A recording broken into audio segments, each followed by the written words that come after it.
All right. Hello, everybody. This is Evan Mulch, a field coordinator for the John Birch Society, and this is a conference call we're doing with Alex Newman. Alex Newman is an author, he's a public speaker, and he is a top-notch, I forgot the exact position you have for the New American, I think foreign correspondent, but you're an excellent writer for the New American Magazine.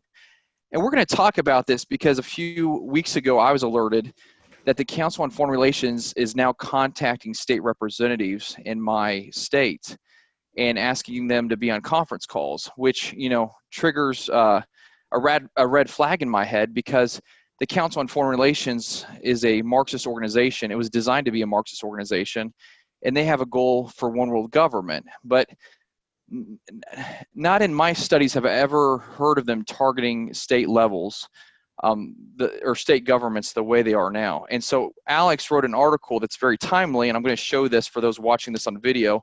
It's in the January 6th issue of the New American Magazine. And if you just flip to the second article, there is an article that looks like this. And that's titled CFR, U.S. needs more mass migration, bigger welfare state. And then if you move on to the next one, this is my favorite article right here. CFR pushes central planning to fuse education with economy. And both are very important articles for people to know, but most people in the Republican Party and most people concerned have no idea what the Council on Foreign Relations is. So Alex, welcome to the call. Could you explain to people why this is important? Yeah, well, thanks so much for having me, Evan. It's a pleasure and an honor to be with you and with everybody on the call. I love your people up in South Carolina and Georgia. You guys are doing awesome work, so thank you for everything you do, Evan. So the Council on Foreign Relations is probably the most important deep state organization that's exclusively focused on the United States. I call it deep state behind the deep state, or deep state HQ here in the United States of America. It's been around for about 100 years now. And it was actually formed after our senators rejected entry into the League of Nations following World War I. The globalists decided, hey, that's not acceptable. We can't have a world government if we have those Americans doing their own thing over there and won't participate. So they created this organization for the purpose of sucking America into this abomination that they were building. It took some time. They had to wait till after World War II, but they finally succeeded in their goal of getting the U.S. suckered into their global organization. At that point, it became the United Nations. And their goal ever since has been to gradually undermine American sovereignty and gradually merge us into this global system that they're building. You don't have to take my word for it. They'll actually tell you. They have a magazine called Foreign Affairs. It's their mouthpiece. And if you read it, they actually have pretty frequently admissions about what they're doing. One of the clearest ones came back in 1974 from Richard Gardner, who had been I think the Assistant Secretary of State. And he said, the House of World Order is going to have to be built by gradual erosion of sovereignty. The old top-down approach is not going to work anymore. And that's what we've seen the CFR doing all this time, gradually working to eliminate American sovereignty, a little treaty here, a little trade agreement there, a little international convention here to regulate something or another, until one day we wake up and we find that we're not even able to govern ourselves in our own country anymore. That's their strategy. We've had defectors come out of this organization, like Admiral Chester Ward, very highly decorated U.S. admiral who spent 16 years in this organization. And when he defected, he actually got together with Phyllis Schlafly and wrote a book together called Kissinger on the Couch. And they blew the lid off this whole thing. They said that, this is an organization that is trying to subvert American sovereignty. That's their main goal. They have this kind of fanatical zeal about doing it. The words that they hate most in the entire English language are America first, right? So, we wonder why the deep state hates Trump so much. Well, because he says America first often, and at least in his thinking, he may get deceived by CFR policymakers who are around him from time to time. But I think in his thinking, at least, he does believe we should put America first, that the U.S. government ought to put America first. And so that's their plan. They actually continued in this book that the central core of this organization is dominated by the Rockefeller brothers and the international banking interests. And, we've known this for a long time. Carroll Quigley, I've actually got his book behind me. You could probably see it right here, Tragedy and Hope. He talks about this global secret society. He refers to it as the Round Table Group, founded by Cecil Rhodes and Lord Milner and some of these other guys. Cecil Rhodes, of course, was the guy who took Rothschild money and made a gazillion dollars down in South Africa, investing in gold and mining and minerals and things like that. And he said the goal was to create a world government, basically, run by the Anglo-American establishment, kind of modeled on the British Empire model. And so that's what the CFR is. And you're right, Evan. Actually, I think they must have started out on the West Coast, because back in October, I started getting phone calls and emails from state legislators and state senators out on the West Coast. They said, Alex, you have to see this. The CFR is getting in touch with us. They want to join. They want us to join their conference calls. And they're peddling all this nonsense about we need open borders and we need to reshape the school system. And I guess now they're reaching out to folks out in South Carolina as well. And I think state legislators are like, "Ooh, the CFR wants to talk to me." And not all, but a lot of them, they feel very important because the CFR reached out to them. Folks, you're being used, right? They're reaching out to you not because they think you're cool or they think you're special. They're reaching out to you because they now want to shove this agenda down our throats at the state and local level. And we really need to be on high alert here, because this is a dangerous, radical anti-American agenda, and they're trying to push it now down to even the local level. So I'm going to show people your two articles that you wrote, because they can both be found on the New American website. And so I'm going to share the browser here that I have on my computer, so that they can so anybody can read these on their own just by going to thenewamerican.com or just Googling the headline CFR US needs more mass migration, bigger welfare state. If you want to listen to this in audio format, you just press the play button, and that gets it to you. It's a robot that does the voice, but it still is very, you can understand what the robot's saying. It's very good to listen to. Now here, this one that I'm showing is your article titled "CFR Pushes Central Planning to Fuse Education with Economy." And it doesn't look like that one's in audio format yet, but anyways, people, if you want to understand what is going on here, just read these two articles and you can see why it's important to understand what the CFR is. And I've now switched to where you and I are back both on video, but it's so important to understand what the CFR is, because if they have the resources now, they've always had lots of resources because they've been funded by the bankers that desire this one world government. But now their strategy is expanding to not just occupying the Secretary of State's office at in our federal government and owning the Federal Reserve Bank, stuff like that, but they're finding ways to get into our local governments. And I think these conference calls that they're doing is not just open to the state government, but it's open to local governments too, mayors, any elected official really. But they are, I think they're probably spend the majority of their time trying to email state representatives and state senators. How do we expose them while they're doing this? Because I'll tell you, you read the headlines of these conference calls that they're doing, and you think, wow, this isn't too bad of a group. It sounds like they're trying to fix America, and I'm in agreement with that. I want to fix America too. So how do we expose this? Yeah, well, thank you, Evan. And the CFR, obviously, if they came out and said, "Hey guys, we want to destroy your country and we want to enslave you all in a world government," people would be like, "That's not a good idea." Maybe we should investigate these people. So of course, they try to come off as concerned, well-meaning, just good citizens. But when you actually read these reports, and I actually interviewed two of the members of this task force. So first of all, once you know the background of the CFR, and you put everything that they're saying in context, you realize, okay, these are not well-meaning folks. Maybe some of the lower level, Stalin or Lenin used to call them useful idiots. They probably believe, oh, if we get rid of sovereignty, we'll have less war, and we'll be able to better save the global environment. Some of them really believe this junk, but once you get to the upper levels, you realize that they don't believe this stuff at all. But this new program that they have is really huge and comprehensive. And actually, the New American Magazine was the first one to break this story. I'm sure more will be coming out in the days, weeks, months, and years ahead.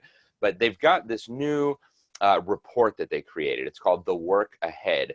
And it starts off with a kernel of truth, right? It starts off by pointing out that, hey, big changes are coming. There's something going on now in the economy that we haven't seen before. We have the emergence of artificial intelligence. We have more and more jobs being automated. And these are all real things. And these are all things that we ought to be thinking about. These are things that state and local policymakers ought to be thinking about, because these are important developments that are coming. It's going to mean important changes to our economy. So what the CFR does, they start with this legitimate problem, right? And I mean, you don't have to manufacture problems. There's plenty of real problems to use as an excuse to bring in your agenda. So they start with a real problem. A lot of Americans are going to be out of work in the years ahead. A lot of Americans right now who think their jobs are very secure. You know, hey, I've been turning the screw for 30 years on this manufacturing plant. A lot of those jobs are going to be gone. I mean, a lot of the jobs of the people listening to this are going to be gone. There's computers now writing articles, right? I could be out of a job pretty soon here. So this is a real thing. You know, it's something that we ought to be thinking about. It's something that we ought to be talking about. But then they take this problem and they say, well, because this thing is coming, we need these drastic changes in every field of society, in every field of government. And so what I did with this report, and I listened into the conference calls, and I interviewed some of the people on the CFR task force who were involved with this, and then I interviewed experts in the different fields. So experts in, you know, education, experts in these different issues, and of course some of the state legislators and state senators who've been, you know, who the CFR is trying to rope into their project. And what's becoming clear now is that this is being used to totally transform governance in the United States. And if you read their report, for example, this Work Ahead report, two of the countries they point to as models are Sweden and Denmark, right? And, you know, as somebody who's lived in Sweden for most of the last decade, I can tell you we don't want to look like Sweden. Okay, that's a really bad idea. Sweden is circling around the drain right now. It's a society in collapse. It's a society that's dying. It's a society that eliminated liberty, individual liberty and parental rights decades ago. And that's not a model for the United States, right? We're supposed to be a free country. So that gives you some hints about what they're doing. And then, you know, as you dig deeper, they have all these different policy recommendations for every area. And I can just highlight some of them to show you how absurd this is. So on the one hand, they're telling us, hey guys, millions of Americans, maybe tens of millions of Americans are going to be losing their jobs in the years ahead because of this automation. And so what should the government do? Well, one of the things they say is open up the borders, right? Millions of more immigrants. Wait a minute. So we're all losing our jobs. We're not going to have work anymore. We're going to be desperately competing for the jobs that still exist. And you're saying we ought to bring millions of new people in here to compete against us for those few jobs that are going to exist? And I asked the CFR guys this. I mean, we're all going to lose our jobs, and you're saying we should bring in millions more people to compete with us for the jobs that do exist? Say, oh, well, you know, the immigrants will probably create jobs and stuff. Like, you know, sorry, but no. You know, we have a long track record of looking at this. We've seen how it looks like in Sweden and other countries that they point to as models. What that's going to do is drive down wages even further. It's going to increase the competition for the jobs that do exist. That's not a good idea. Okay, and I think it just shows you the hypocrisy of the CFR. If they really wanted what was in the best interest of Americans, they'd say, hey, look, you all are going to lose your jobs here. Let's start thinking about this in a rational way rather than opening up the borders even further to make sure that you can't find a job or that you get paid, you know, peanuts for your job. And one of the big components of this whole agenda is the education system.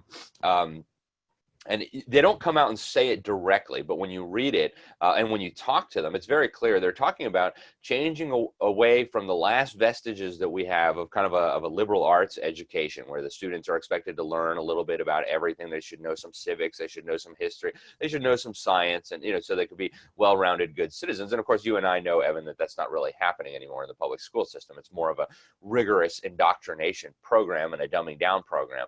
But they want to remove the last vestiges of traditional education and shift over to a workforce training model. Very similar to what the Soviet Union had, right? And to what the communist Chinese have.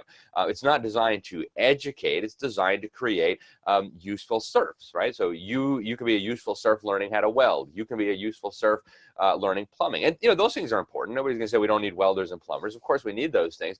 But when our education system stops creating citizens who are capable of governing themselves, citizens who understand the basis of our constitutional republic, citizens who understand our place in the world, our heritage as the American people, and all these things, and instead just starts cranking out people who can, you know, turn the screw on the machine until the robot takes their job, we've got a big problem. And you know, we are talking about dramatic changes in the education system that they want. So I interviewed Charlotte Iserbit, on these questions, who used to be the senior advisor on education policy under Ronald Reagan. She actually saw this stuff coming in under Reagan when she was at the Department of Education. She started leaking these documents that, hey, they're turning American schools into replicas of Soviet schools, and they're bringing in the same quack Soviet pedagogy and the same quack Soviet methods. This is very dangerous. I interviewed another lady, used to be a professor of education at the Southern Methodist University, Patricia Mathis, I believe her name is, and she said, all this talk about education in the CFR report, and nowhere do they mention the actual problems in the education system, that the kids aren't learning how to read properly, that the kids don't know how to do math properly. These are legitimate problems that we ought to be talking about, not how do we, eliminate the last vestiges of real education and replace it with workforce training. So, very, very problematic. And as you read through the recommendations, I did an outline of the recommendations related to education and in other policy areas. You see that if these were all implemented, America, as we've come to know it and love it, would cease to exist. I mean, it would no longer be a free country. It would be more along the lines of the European welfare states, right? The government would take care of you from cradle to grave. The government would oversee your education from the time you're a baby all the way up until you die, right? They want lifelong education so that they can train the older people to adapt to these changes that are coming. They talk about, open borders, to have the government take over the retirement system so that all the slaves, serfs, citizens, whatever you want to call them, are okay going forward. It's very, very dramatic changes that they're talking about, and they're trying to do it through the back door. I mean, the reason they're not going public with this and saying, hey guys, everybody look at our ideas, these are so great, you should all pay attention. The reason they're not going to the New York Slimes and the Washington Compost and the Fox News and the all of which they have access to. A lot of these media outlets are actually corporate members of the CFR, including the parent company of Fox News, News Corporation, and Wall Street Journal. Right? The reason they're not talking about this in the press is because they want to get the state legislators on board first, and then maybe later, kind of like what they did with Common Core. After everybody's on board, then they'll announce to the world, hey, it's a done deal. We got this program in the works. Everybody get ready because America's going to be a different place. And it's all for your own good, citizens. Nothing to worry about. We're just doing this because we love you guys. Very, very troubling stuff, Evan. Well, Alex, I want to thank you for being part of this. I want to have you on the call again, in the coming weeks. We do this every Monday. We start at 10, 11, and have our last call at noon, all in Eastern Standard Time. So thank you so much for joining us. If somebody wants to get activated and take action, what do you recommend that they do? Well, first of all, if you're not a member of JBS yet, get involved, right? I mean, go to the John Birch Society's website, jbs.org, and become a member. Okay, the JBS is kind of like the counterweight to the CFR. Yeah, we don't have billions and trillions of dollars, and the Fox News parent company is not a corporate member of the John Birch Society. But hey, we have the truth on our side, and that makes all their little weapons look silly in comparison. So that's one big advantage we have. We also have some of the finest men and women on this planet who are involved. So great place to start would be to go to jbs.org and get involved. Second of all, if you're not reading your New American magazines, you should be reading your New American magazines, right? The JBS and our allies and our friends, maybe people who aren't necessarily members, but who are working with us and on this program to help restore America and reinstitute constitutional government. We're kind of an educational army, and an army without intelligence is useless. I just go home right, if you don't have good intelligence. So you need to be reading the New American to get a sense of what the other side is doing, to also get more familiarized. They've tried to erase our history. So in every issue of the New American, we have a history article to get people to remember where it is that we came from. Sun Tzu always used to say, in that book, The Art of War, he makes it very clear. If you want to win, you got to know yourself and you got to know your enemy. And so the New American is probably the premier source of information for knowing both ourselves, who we are as Americans, our constitutional system of government, our founding fathers, where our country came from, and of course, knowing the enemy, the deep state, the insiders, the establishment, the globalists, whatever you want to call them. So be reading your New American magazines, be reading your JBS bulletins, and then get involved, right? Once you have the information, don't just vacuum it all up into your brain. You got to go do things. So run for office if that's your thing, or develop a relationship with your state legislator, with your state senator, with your county commissioner. Develop relationships with opinion molders and decision makers in your community. And you'll find it's really not that hard. Most of the people in your district don't even know the name of their state legislator. Give them a call. They like to hear from citizens. They like when people care about what they're doing. So give them a call. Hey, can I have an appointment? I've got this issue of the New American, and there's all these articles about the CFR. reaching out to state legislators. I'd like to come in and talk to you about these things. And 9 times out of 10, they'll be very happy to see you. They'll be happy that somebody cares. So develop relationships with people in your community who are in positions of authority, who are in positions of influence. And that's how the JBS works. That's how we have managed to be so successful in holding back these forces of evil for 61 years now. So I would say that's a really good place to start. And once you start digging into this, you realize that, you open one box and there's 10 more boxes inside. So there's a lot to go through, but that's a good place to start, I think, Evan. Well, thanks again, Alex. We'll move on to the Q&A session of this conference call. And so we'll be ending the recording. For those watching this on YouTube or listening to this on the Bircher podcast, please share this, because this is a great way to get the word out about what's happening. And please subscribe to the Bircher podcast if you haven't already. And if you'd like reminders about these conference calls, just go to remind.com/join/JBS or just text the word at JBS Leaders, and that's just the at symbol, at JBS Leaders. Text it to 81010, and you'll get reminders when these conference calls take place. So anyways, Alex, thanks again, and we'll move on to the conference call section of this. Thanks so much, Evan.